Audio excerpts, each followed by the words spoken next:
Morning, everybody. Just welcome this afternoon. So as part of our promotion and celebration here at Babington of National Apprenticeship Week, welcome to this afternoon's webinar, which is centred all around the topic of tackling those big challenges with HR apprenticeships. So before we get started, just a couple of house rules, please. So if you haven't already done so, please make sure that your microphones are on mute. If you have any questions or comments as we move through the session, please feel free to add them into the chat. We'll be coming to a Q&A session once we've heard from some of our experts, so we will be having a look at them as we go. And then after the session, we'll be sending out a copy of today's slides, as well as some additional information and a link to the recording. Next slide, please. So for those that I may be a new face to, I'm Charlotte Nancarrow. I'm the Programme Sales and Learner Community Director here at Babington. I'm also a fellow People and Talent Industry Specialist and also a current Level 7 Senior People Professional Apprentice myself. So I'm going to be your host for the next 45 minutes or so, and I'm going to guide you through the webinar content, and we're going to cover things looking at the current landscape within the people profession and how apprenticeships can support in tackling those challenges. We're also delighted to be joined by our expert panel, including Claire Mortimer, Head of Talent at Thales, who will share insight of her organisational experience and approach. So if we're all sitting comfortably, as they say, let's get started. Next slide, please. So again, for those who may be new or not that familiar with Babington, just a little brief intro into ourselves. So Babington are a learning organisation.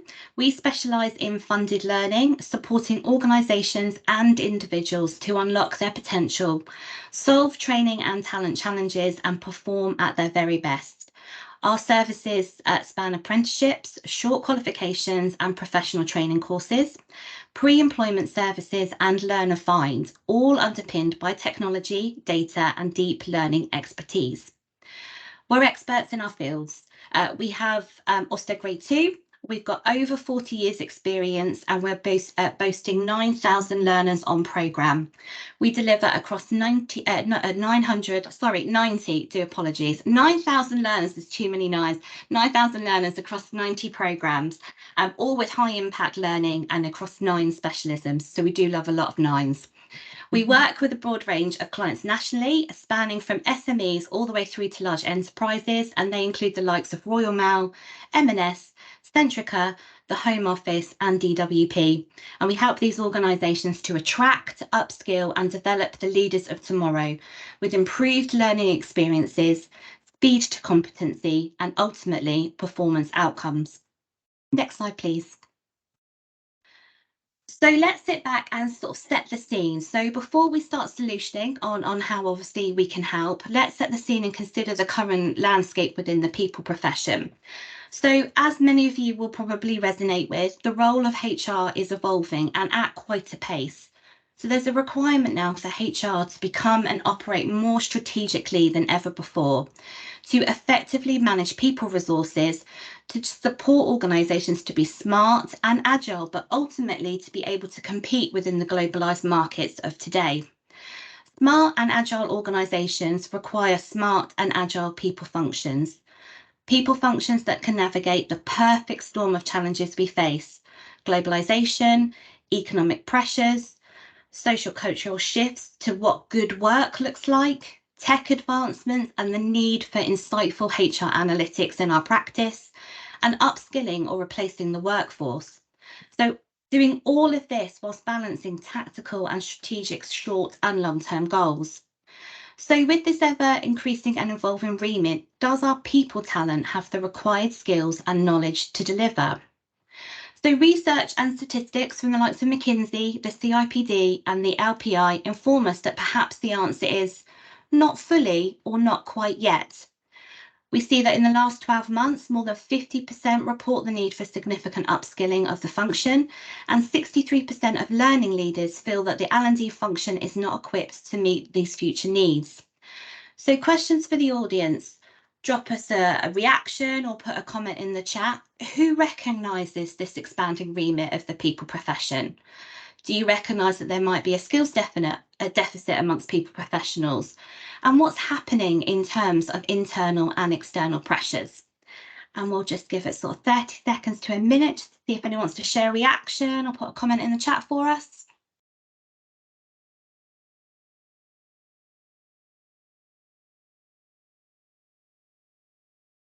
I'm seeing thumbs up, that's an agreement. Any particular theme, maybe more than the other? Absolutely, thank you, Rachel. Post-COVID, new ways of working. So we talk about remote working, hybrid working, people's experience of what good work looks like. So keep those comments and reactions coming. We'll keep reviewing them throughout the chat. Absolutely, absolutely. HR analytics, data. We'll talk about that a little bit more as we move through. Next slide, Martin, please. So I think we've already seen for some of those kind of experiences and observations that are resonating with quite a lot of us, probably irrelevant of the particular sort of sector or the size of the organisation that we work for. Yeah, absolutely. So I'm sure these will also resonate with one of our panel experts, so Claire Mortimer. So Claire is a focus leader with a strong achievement record. Claire has a track record in developing, implementing and embedding strategic learning and development, which supports businesses to successfully and sustainably deliver high performance. Currently, Claire is working for Europe's #1 security and electronics business as head of learning at Thales, developing talent for future and supporting around 7,500 plus employees across 14 sites in the UK and part of global learning leadership team. So Claire, over to you.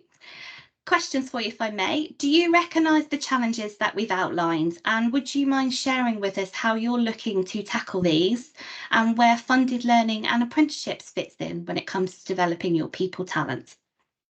Yeah, sure. Thank you. So, absolutely recognise what you've been talking about already. In fact, I was making some notes around the smart and agile people functions. Quite like that.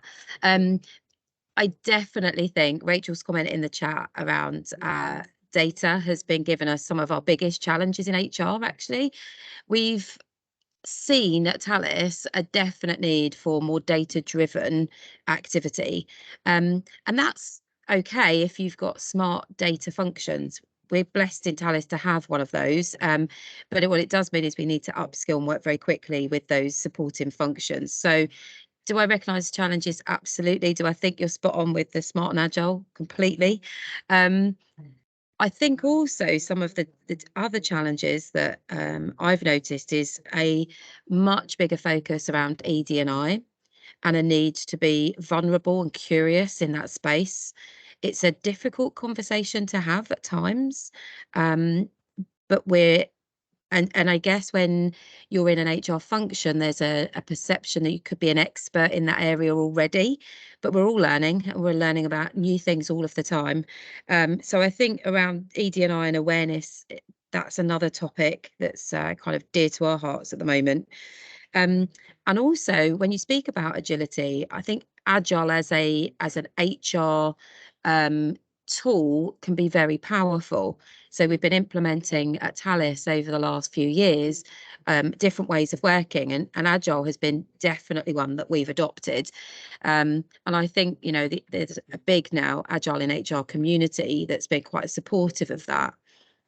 So what are we doing to tackle the challenges? Well, we're definitely upskilling. The ways in which we're doing that are networking events, external qualifications, and also internal knowledge sharing and transfer.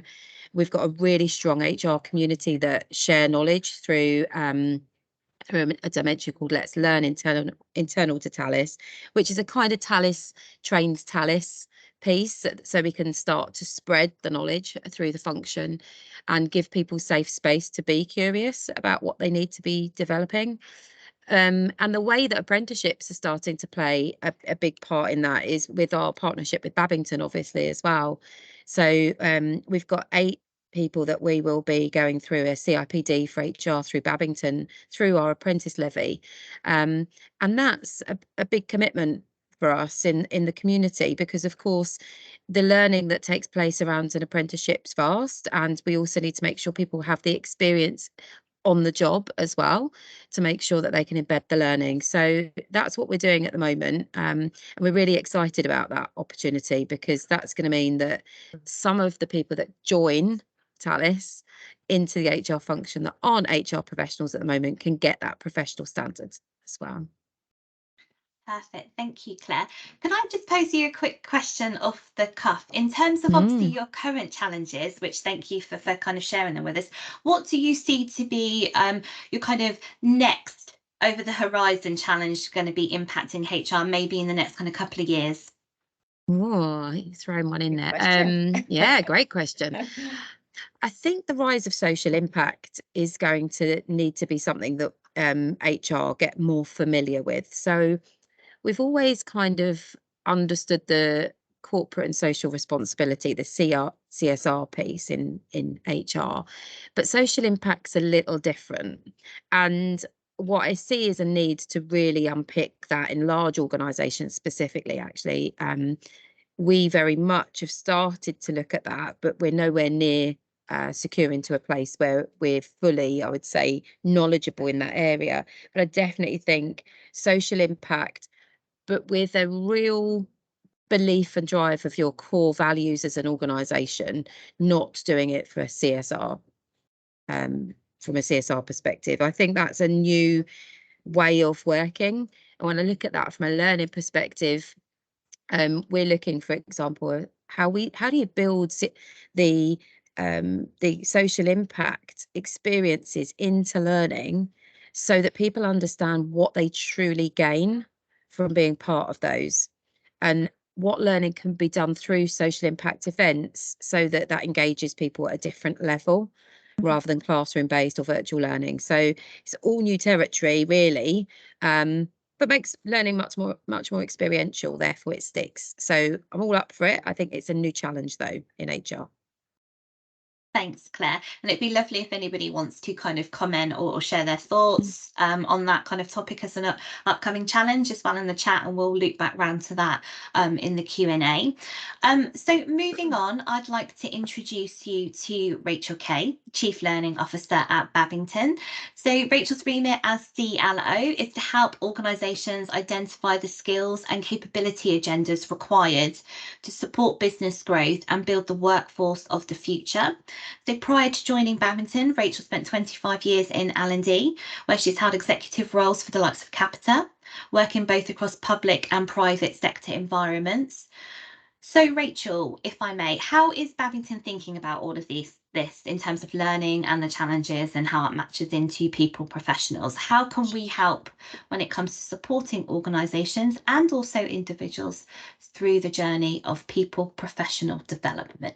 Right. Well, first of all, thank you, Charlotte. Really great introduction, and thanks to Claire as well. And looking forward to having further debate with Claire at the end. So, yeah, as Charlotte said, my name is Rachel Kay, and I'm Chief Learning Officer at Babington. In order to answer Charlotte's first question, then I've just got 3 or 4 slides that I'll just sort of work you through, and would love to have sort of some chat going on, and please, hold some questions for question time. But I mean, really what we're helping organisations with is this sort of challenge at the moment where organisations have got serious pressure around their commercial learning budgets. And then in some instances, organisations would have unspent levy pots.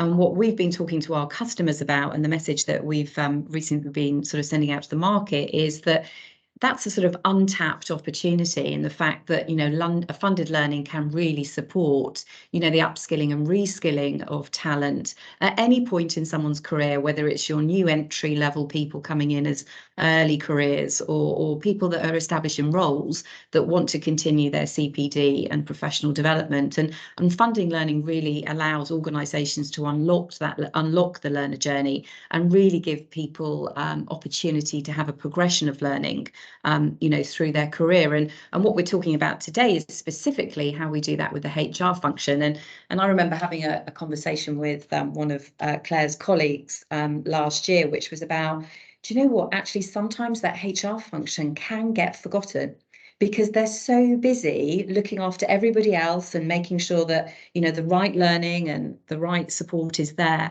from a professional development point of view, that we quite often forget about our HR colleagues that may have come into HR through a different route. They could have come in through a graduate route. They could have sort of landed in HR as they've come into industry and built their careers up. And in some instances, perhaps without any formal training or qualification pathways.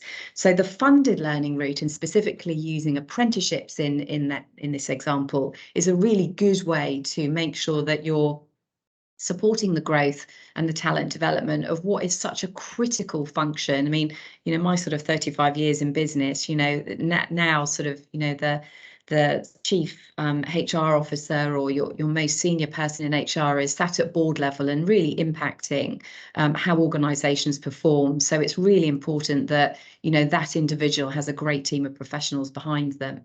So a little bit in answer to Charlotte's question, what do Babington do? So we create learning pathways, and this isn't just for HR, we do it for sort of HR leadership accountancy, for example, as well. But really what we're looking at is from entry level through to executive level. And in some instances, it could be that somebody's just interested in doing a professional qualification. And in other examples, and more likely if you're going to come and work with Babington, is that you'll be looking to get that professional qualification through an apprenticeship journey. And we work through the progress of somebody joining at level 3, which is probably where they're starting their career in that HR support, progressing through into the level 5 program, which is when your role as a HR consultant or business partner is probably becoming slightly more strategic. You've probably got some management expertise and some responsibilities that have come into your role, and then leading up to where Charlotte's currently studying at the moment. And I'm sure if you've got questions about the level 7, Charlotte will be able to answer them later. But the level 7 that was introduced about a year ago, which is a new standard, which is a senior people professional, and that's really aimed at those sort of strategic senior HR leaders that are looking to sort of expand their knowledge. So in other words, what the learning pathways do is help an organisation build their talent pipelines by showing progression from level 3 right the way through to level 7. So hopefully that sort of gives you an idea. And you can see here on the right hand side, you know, you're starting at a funding band of about 4,500 for the level 3, progressing up to the sort of about 20,000 for the level 7. And, you know, typically the programs, you know, start at the lower level at about 12 months, you know, right up to sort of 2.5 years or 30 months for the level 7. And again, we'll send out the deck afterwards and we can give you a lot more detail in slower time on all the sort of what's included in terms of qualifications and professional chartered status. So that's a little bit about a learning pathway, but let's do a double click and let's do a bit of a deep dive and show you how else, you know, these programs manifest themselves in a bit more detail. So should we jump to the next slide, please? Thank you very much. Great. Okay. So this is, you won't be able to read all of this, and this is sort of a little bit deliberate because you can have a coffee later on in the day and have a good read through it, those of you that are interested. And all of this information is on the website, so you can go and have a look in your own time too. But what I want to illustrate here is this is a sort of closer look at what a learner journey would look like for somebody going through the level 7. And I think one of the first things to say about this is it's a really detailed program. This is a professional qualification that runs over a period of 30 months. And the way that Babington have taken the apprenticeship standard, we've split it into a number of themes. So you can see the themes running theme 1 right through to theme 6. And partway through that program, you also get a chance, should you want to, is to specialise in a certain theme, whether it's OD or core HR or L&D. And actually Babington run all 3 of those specific different pathways that you can choose to take. Once you've gone through your 30 months, you then go into that gateway period where you consolidate your learning and prepare yourself for your endpoint assessment or the EPA. And we typically give our learners around about 4 months to get through that process. And there's a presentation to do, there's a a presentation back of your professional body of work. And when you've done all of that, great achievement, a great celebration, the Apprenticeship Award is achieved. In terms of how we get people through that learner journey, it's a mix of virtual face-to-face learning, and those of you that are interested in doing sort of a closed cohort, perhaps your own organisation, if you want face-to-face, then that's something that can be arranged as well. So you've got that sort of virtual face-to-face workshops, and that's also when we'll have specialist people come in, and we bring in additional thought leadership, and we might run a session around things like, moving away from performance management to performance enablement, or we could do a special webinar on something very specific, perhaps to topical, that's going on sort of in the current economic climate as well. So there's sort of lots of added content that comes in through the programmes as well. And this isn't just the level 7, we do obviously this with the level 3 and 5 as well.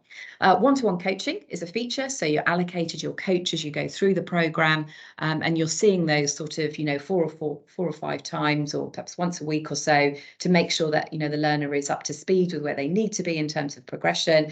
And the whole time, the line manager of this individual needs to be involved as well.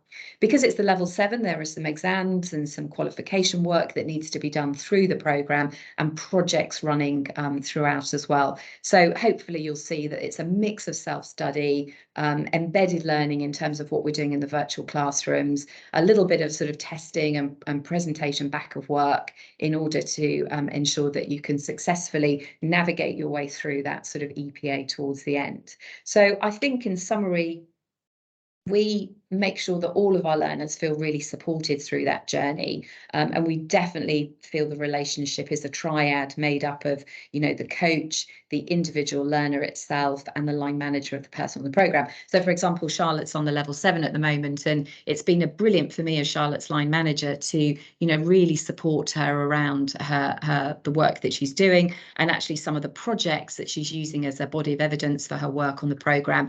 It's great for me as a line manager because they're live pieces of work that are really having impact. So really sort of practical application of the learning, certainly in the work that Charlotte's demonstrating. So hopefully that gives you a bit of a deep dive into where we are with the learner journey. So let's move on and have a look specifically at how we deliver. So I mentioned a few things there.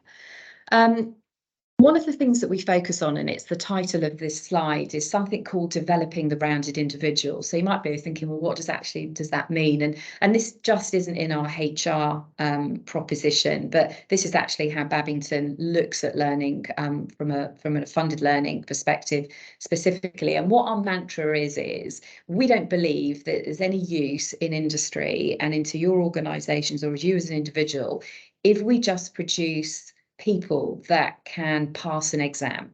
Yeah, so you can be technically competent in the fact that you can answer all the questions, but actually, are you really competent in being a really strong business partner? So we have this phrase around developing the rounded individual. So we work to ensure that our content is really split over these 3 levels, and I'll briefly just give you an intro to them. So all of the learning in all of the programmes 3, 5 and 7, and anything we do, is built on that really good foundation of skills. So what are the professional skills that our learners require in order to be performing at the level in which they're working at? So whether that's a 3, a 5 or a 7.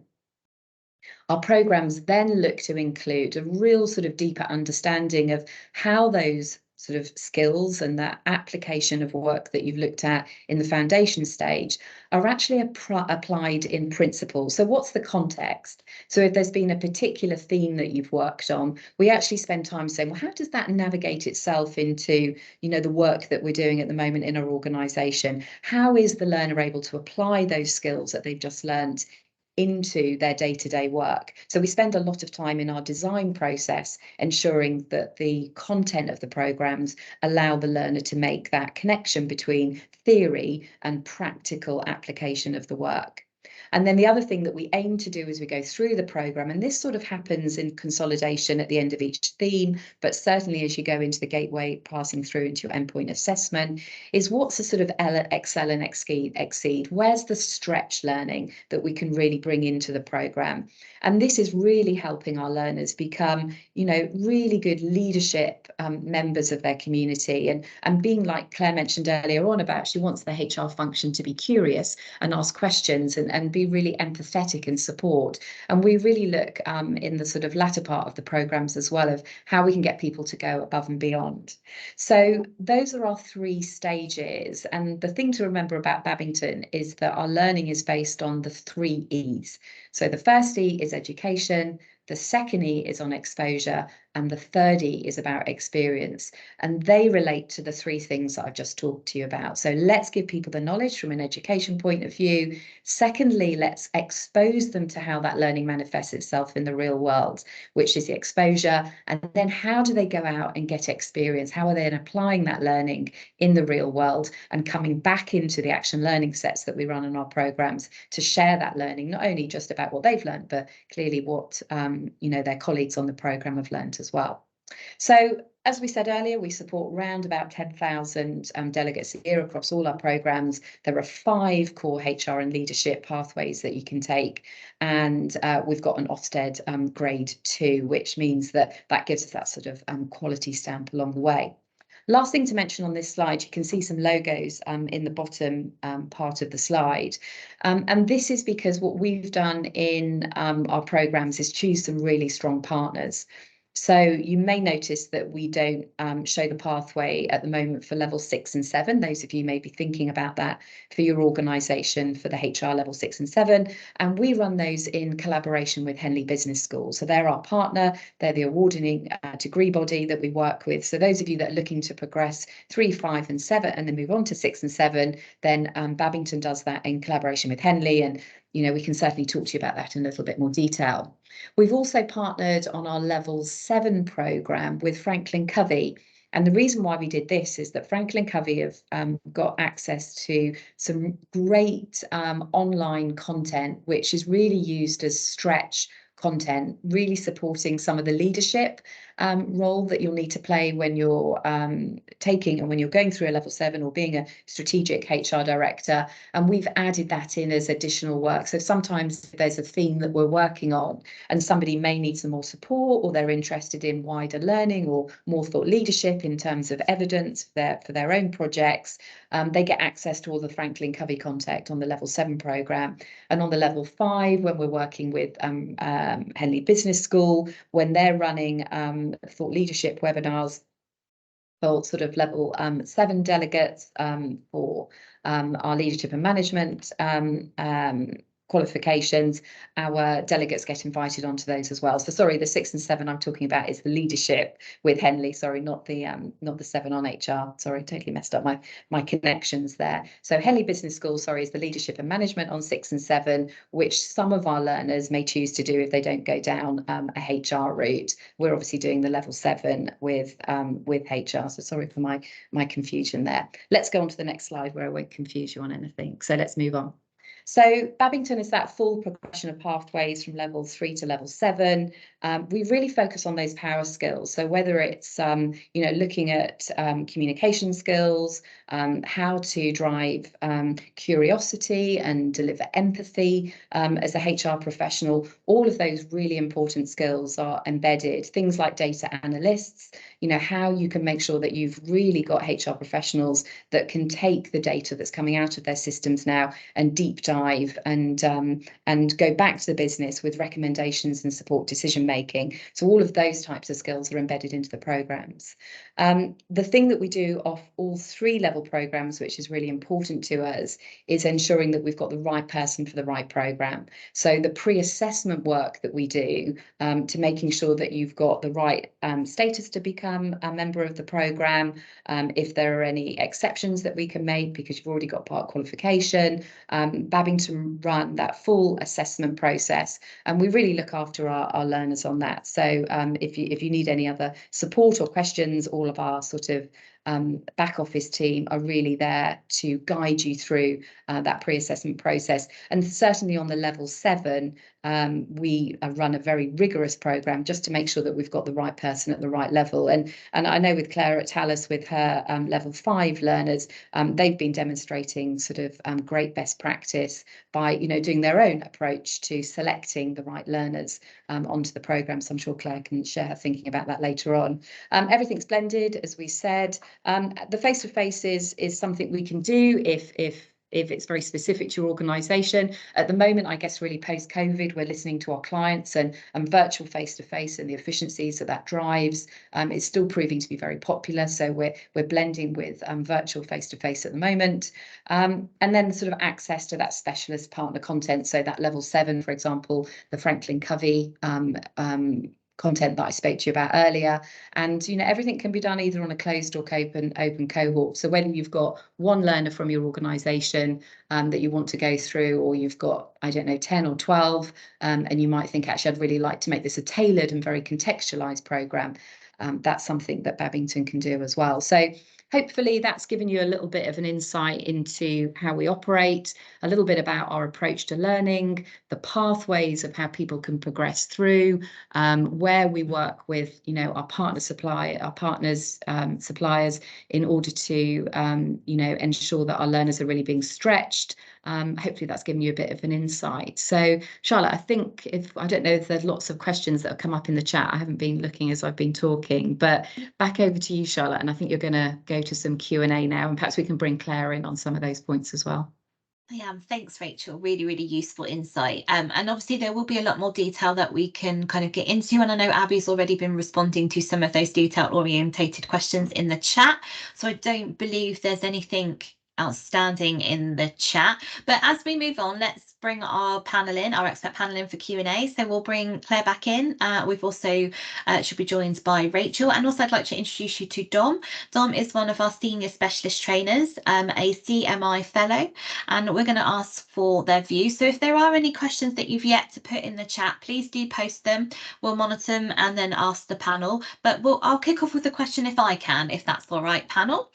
So as we think about tackling the big challenges we framed at the beginning of this session, we talked about the options in terms of kind of apprenticeships. What opportunities are there to wrap some of these programs up with other kind of funded learning or commercial sort of funded professional qualifications? Are there kind of adjacent or complementary programs that are available?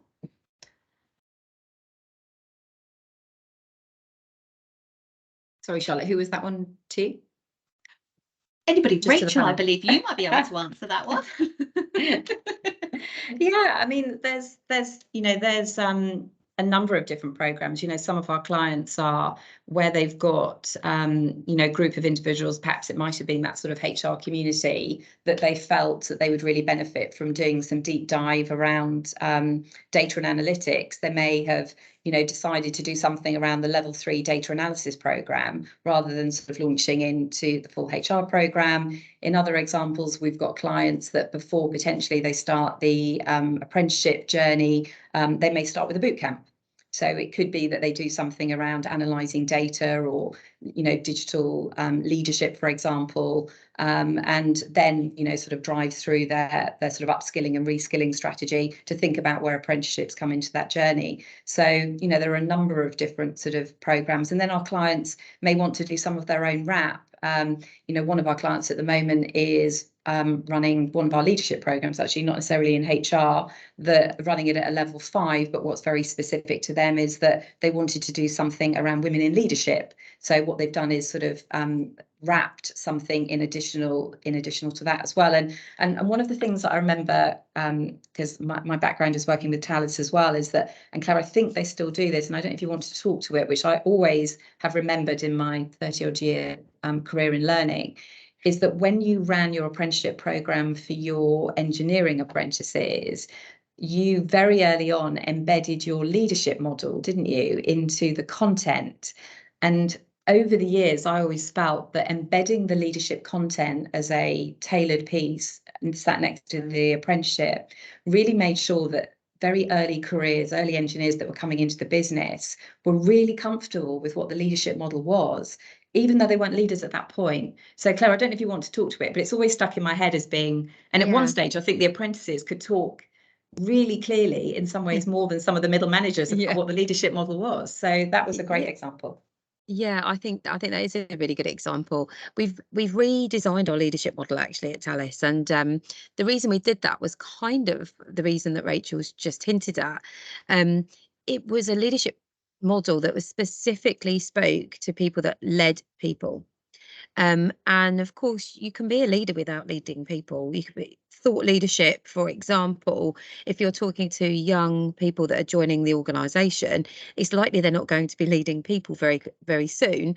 So, well, what part of the leadership journey do they take? And actually, what we've done now is clean out a lot of the language around leading of people and make it a leadership model for all. So it's flexible and bends to whatever role you take at Thales, whether you're leading people or not. There's an expectation that you understand the leadership principles and that you follow those and that your behaviours support them.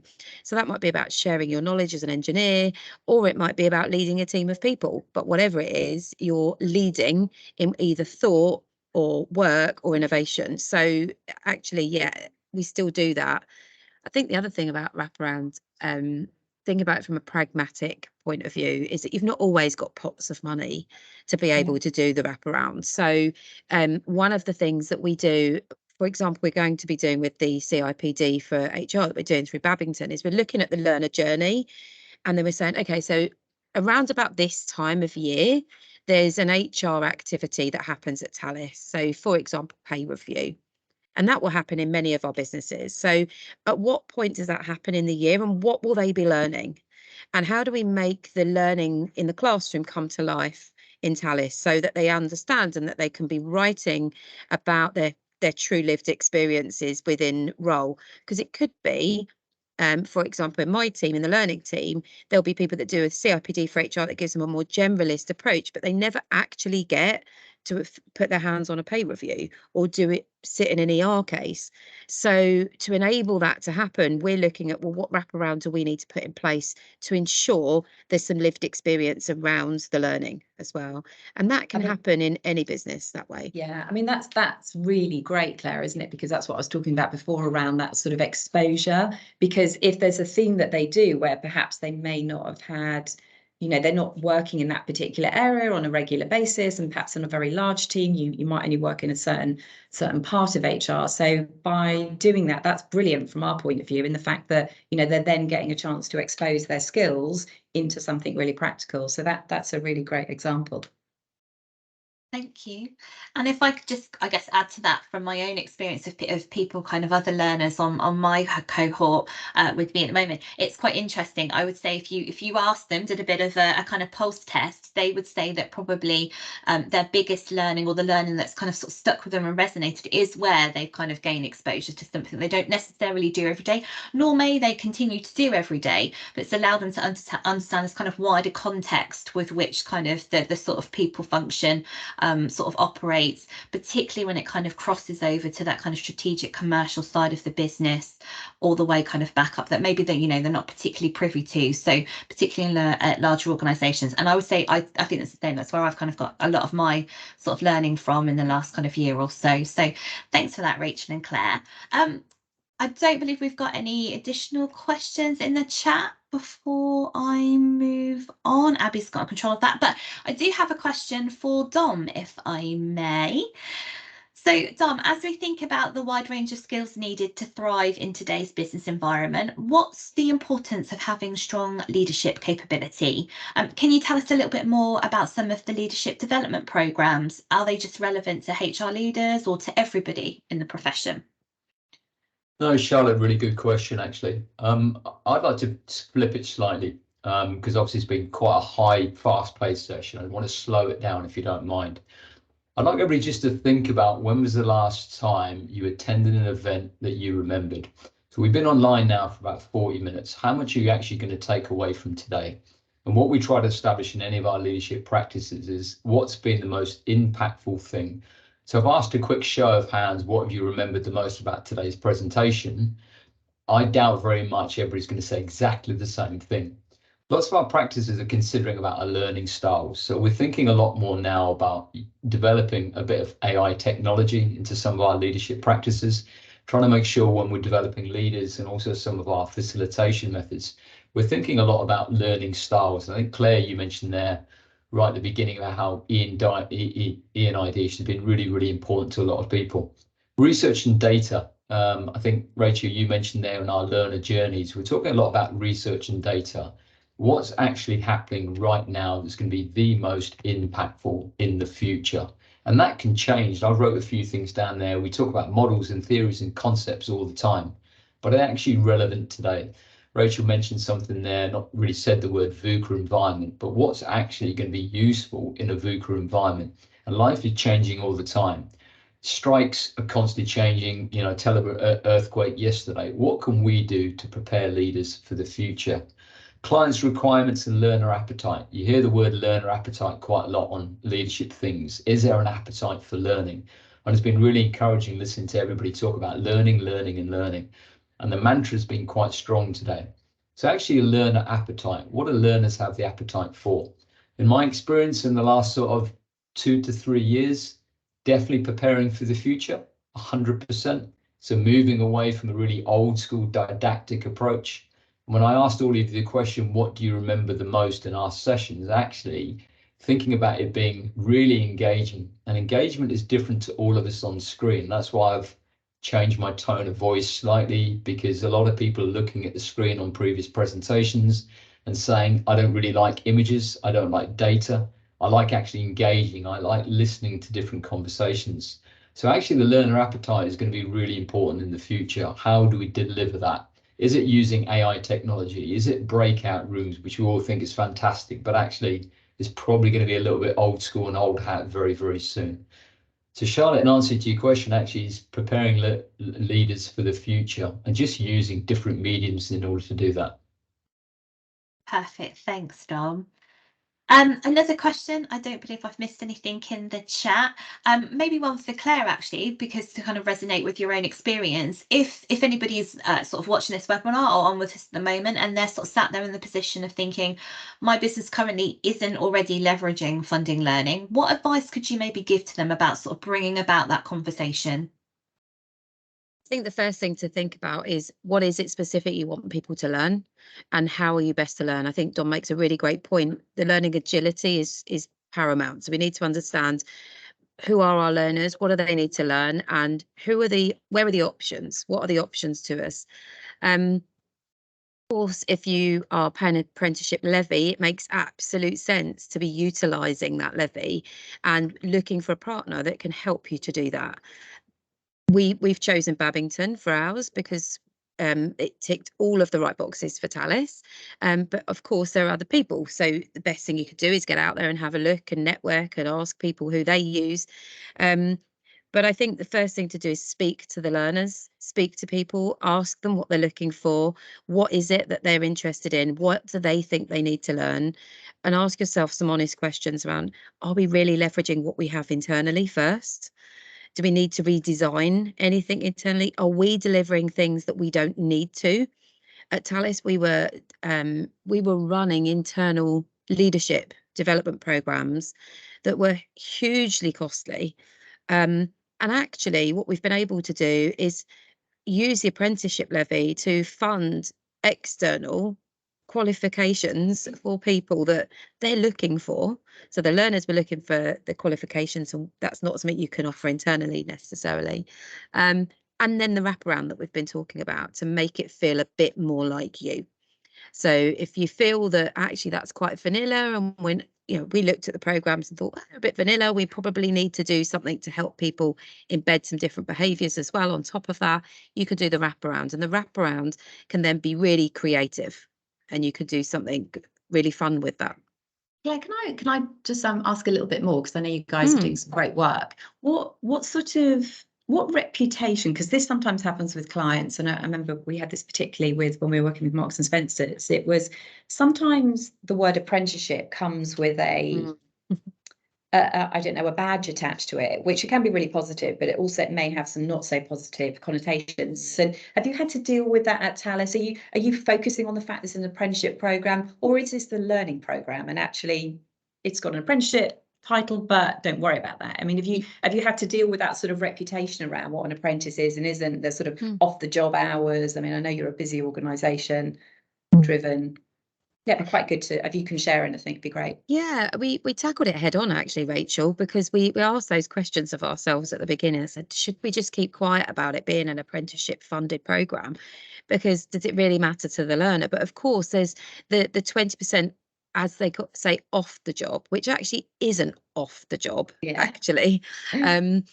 And that was actually the biggest blocker. So when you talk about apprenticeships, it's not a fact that it's an apprenticeship. It's the fact that people perceive the 20% off the job to be that someone's sitting in a room on their own at home doing nothing to contribute to the organisation for 20% of their time now. That's not true. You know, so it's about, as a function, understanding what that really means and what the opportunities are for people to be creative and look into different ways of using that 20% to add value to the business. That was the biggest blocker.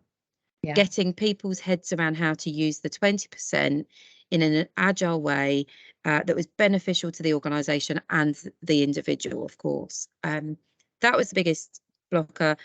Actually, people haven't been at all snooty about whether or not it was an apprenticeship or not. Great. Really haven't. We thought they would be. But they just haven't. So that's been fabulous. The learners have been really open to it being an apprenticeship. And also, you know, organisations like Thales and all the other clients that we work with, you know, you have that assurance, you know, to operate as an apprenticeship provider, you know, you have to be Ofsted regulated. And, you know, my background is in commercial learning and managed service, actually. And, you know, that's not regulated no the same way that apprenticeships are. You know, you know, someone like Dom, you know, the sort of scrutiny of his delivery is, you know, really, you know, it's a whole team. We've got, you know, hundreds of people at Babington just looking at quality and making sure that the learning really applies to those standards. So we really deliver what it says on the tin. Otherwise, you know, Babington doesn't exist. So I think the compliance that comes with, you know, learning delivery is additional assurance, you know, for some of those board members that may have some questions. So yeah, no, I interesting. agree. Thanks. I agree, Rachel, and I think that's one of the other things that I'm sure some of the people on the call will relate to is, as the functions get smaller, as the budgets get tighter, you can't do all of this stuff on your own. So what then happens is, you know, leadership programs or learning programs start to be facilitated by experts in the business rather than maybe learning experts. And then you start to question, well, how do we regulate the quality? How do we get to that level of quality that we're looking for from a learning professionalisation, but equally using the talent in the business? And that's really tricky. So to get the fundamentals right, and I loved your 3 E's actually, but to get that kind of fundamentals right, that really is helpful if you can get a partner that is regulated to do that part for you. Yeah, absolutely. Great, thanks. Sorry, Charlotte, just wanted to. No, absolutely. It's nice. It's nice to hear, because it's good, that kind of gives us that sort of reassurance, that assurance, but that validity and that currency, isn't it? Which, yeah, absolutely, you're totally right, Claire, when you're going back to executive leadership, you know, potentially asking for resource or money or whatever sort of sense that is, in terms of that's the kind of great sort of levers to kind of pull, isn't it? I don't believe, again, there's been any more questions. There's still time. We've got another kind of 5 minutes or so for questions, so please don't be shy. Please post them in the chat. We're here to answer. I guess coming down to maybe some of the mechanics that you might be sort of sat wondering about. So Rachel, maybe one for you, if you don't mind, in terms of options of sort of start dates for these programs, walk us through what that might look like for somebody considering. Yeah, I mean, you know, it's anybody that's interested, you know, we'll make sure that we send the decks through, and there'll be people that you can then contact, and we start our cohorts, you know, roughly on a monthly basis, depending on which program. And, you know, you choose the date that suits for your learners. We make sure we do all the sort of pre-assessment work, making sure people are eligible. And then Babington use a sort of learner sort of learning tool that makes sure that you're sort of tracking your journey. It's a system called Bud. Those of you that work with other training suppliers may use it. So you'll get access to Bud, and that's really, you know, how you'll sort of record all of your evidence through your apprenticeship program, and you'll get introduced to your coach, and you'll be introduced to other learners on the program, and you attend something called a start of learning session, which is really getting people in that mindset of, you know, how am I going to learn over the next 12 months or 20 months or whatever it may be. What support do I need in place? And especially those of you that may have learners that need additional support we're able to do that. Whether, they need to do the foundational maths and English as part of the programme, we can support through that as well. So I suppose in summary, Charlotte, sort of hand holding along the way, the cohorts start at different periods in the month. The assessment process probably for level 7 is more detailed than 3 and 5, so it takes a little bit longer. And we can work really closely with your own assessment process that you're doing internally as well, if you want to sort of give us a closed cohort. And closed cohorts can start when you want. So if you think, well, actually, I want to put through 5 of my people or 10 of my people together, and then we can look at how we can start that all at the same time. Perfect. So yeah, does that sort of answer the question? Does that give everybody enough information? I think it does. I think it does. I'm just going to triple check the chat. So we have a question in the chat about L&D, not HR, the level 5. Is there a view to link it with the CIPD?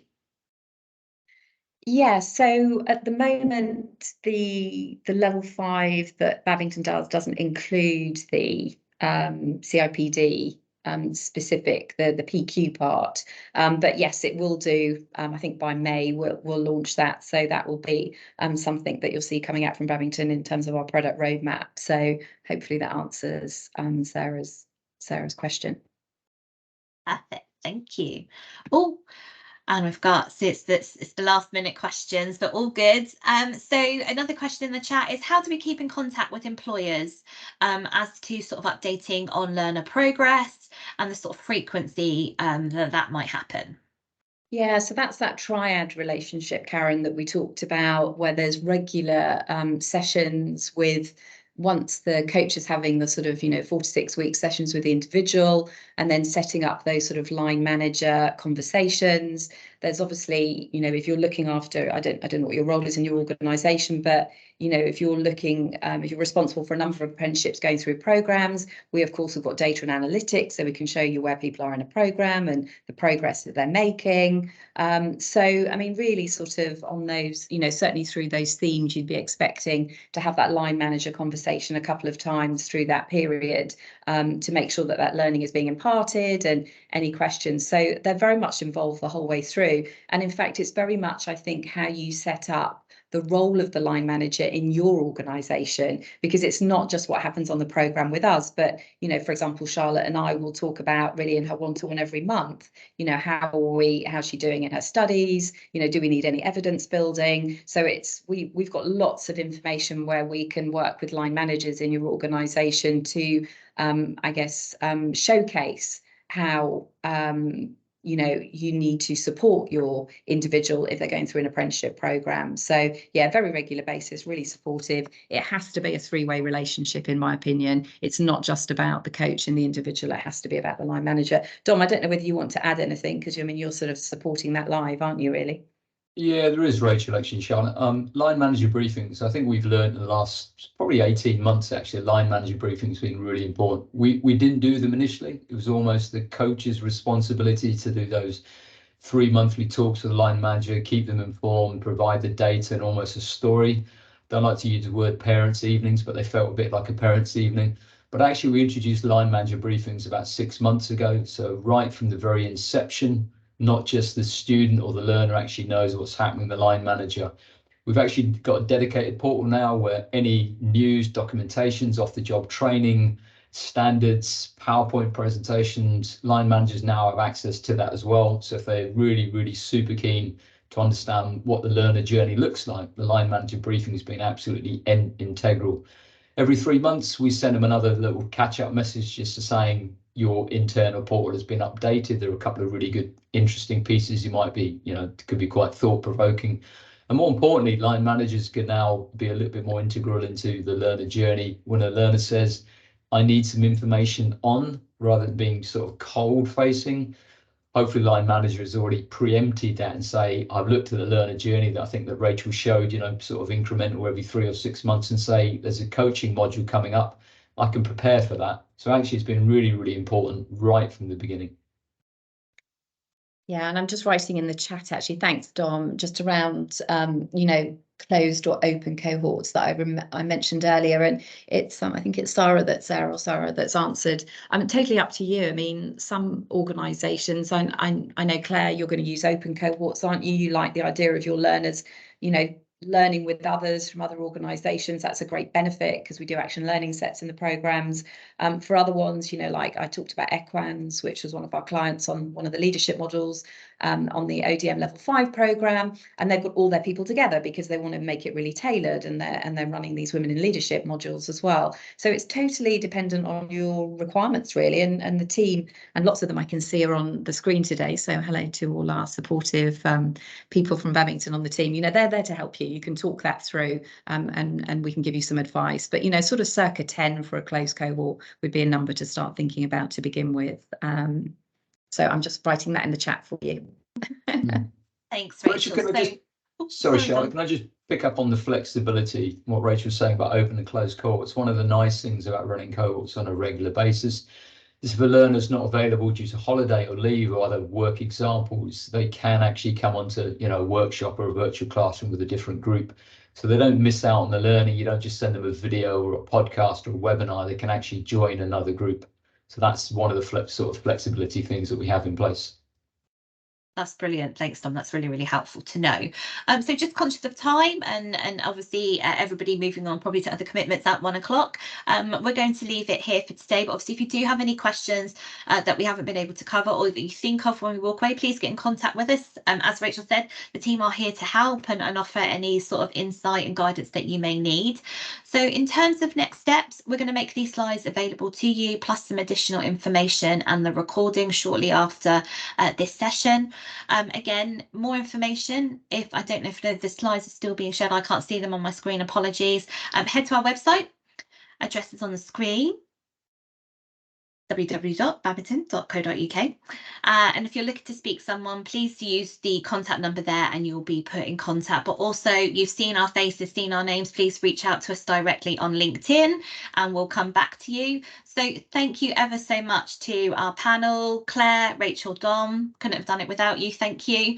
Thanks everyone for joining over your lunch. Hope you've had a great day and enjoy the rest of National Apprenticeship Week.